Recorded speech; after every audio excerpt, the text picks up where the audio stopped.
अनुष्का बालाजी गिरी. मी आज तुम्हाला पानांबद्दल पानांचे भाग व प्रकार यांच्याबद्दल माहिती सांगणार आहे. हे आहे खोड.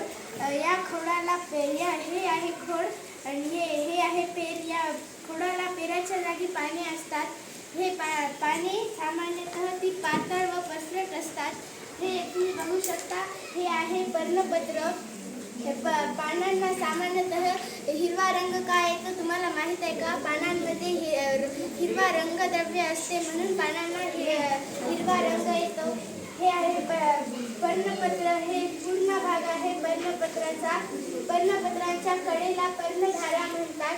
पर्णपत्राच्या पुढच्या भागाला पर्णाग्र असे म्हणतात. काही पानांना देठ असतात तर काही पानांना देठ असतात तर काही पानांना देठ नसतात. हे आहे समूह पान. हे पान एकमेकांच्या मुखासमोर असते म्हणून याला समूह पान म्हणतात. हे आहे गोलाकार पान. हे गोल गोल गोल गोल होत जाते म्हणून याला गोलाकार पान म्हणतात. काही पानांना एकच शिर असते तर काही पानांना अनेक शिरा असतात. दाखव ना.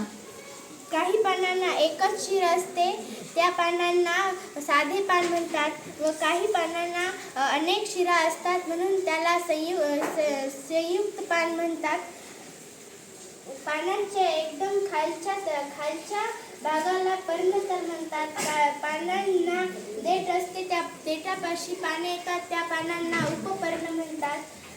पानांच्या मधल्या शिरेला मध्यशीर असे म्हणतात. थँक्यू.